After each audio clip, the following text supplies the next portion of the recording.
frères et sœurs, c'est une expérience à vivre. Premier témoignage.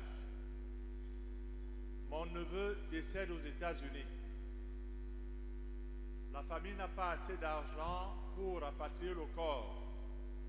Et le gouvernement américain décide d'incinérer le corps, pour parler très simplement de brûler le corps. C'était la panique dans la famille. Mais entre-temps, j'avais un voyage en Israël, dans le cadre du pèlerinage de la communauté Colonne de Feu. L'une des étapes du pèlerinage était la visite de la tombe de Jésus. Je suis allé sur la tombe de Jésus, frères et sœurs, j'ai fait la folie. Je me suis couché, j'ai 2 mètres. Je me suis couché avec mes 2 mètres sur la tombe de Jésus. J'ai dit, Jésus, je refuse que mon neveu soit incinéré aux États-Unis. Je ressors, je pars faire un tour, je reviens, il dit, j'espère que tu as bien suivi. Que mon neveu ne doit pas être incinéré aux États-Unis. On continue le pèlerinage. Et quand on revient du pèlerinage, j'ouvre mon téléphone. Ah, frères et sœurs, la bonne nouvelle, le corps arrive ce soir à l'aéroport de Douala. Non plus, je ne sais pas. C'est pas vrai. Je ne peux pas entrer dans les détails parce qu'on m'a dit que je n'aurai que quelques petites minutes. Deuxième témoignage. À Bethléem, en Israël, il y a la basilique de la Nativité de Jésus. À côté de la basilique de la Nativité de Jésus à Bethléem, c'est en Cisjordanie, dans le territoire palestinien. Alors, il y a ce qu'on appelle la grotte du lait. La grotte du lait, le lait comme le lait. L'histoire raconte que lors de la persécution, Jésus et Marie ont pris l'enfant pour aller en Égypte comme on l'a souvent annoncé. Mais Marie, avant de se lever pour aller avec l'enfant Jésus, avait été en train d'allaiter le petit Jésus. Et le lait a coulé au sol et c'est devenu tout blanc. Si vous arrivez en Israël, à Bethléem, au gros du lait, vous allez voir que c'est blanc.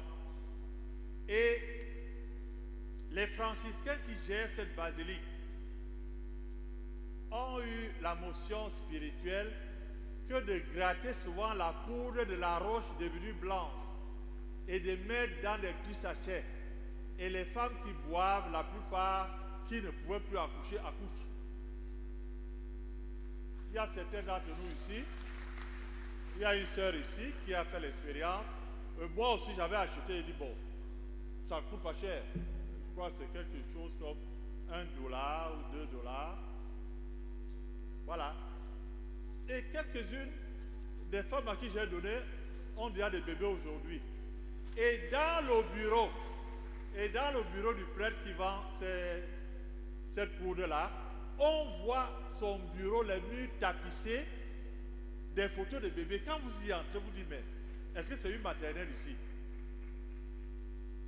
Ce sont les femmes qui ont eu le miracle de l'accouchement alors que c'était déjà arrêté qu'elles n'accoucheraient plus. Et après avoir pris cette poudre, elles ont accouché.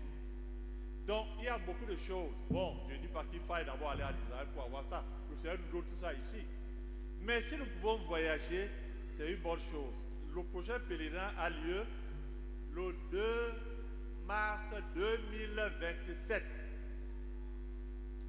Le 2 mars 2027. L'arrêt, le dernier délai pour les inscriptions, c'est cette année. À la fin du mois de novembre. Fin du mois de novembre, arrêt des inscriptions pour un voyage qui est fixé le 2 mars 2027. Prions que le Seigneur nous donne suffisamment d'argent pour pouvoir faire ce voyage qui n'est pas un tourisme spirituel, qui est une autre forme de louange et d'action de grâce au Seigneur Jésus-Christ. On va vous remettre des petits billets qui vous donnent les détails. Loué soit Jésus-Christ.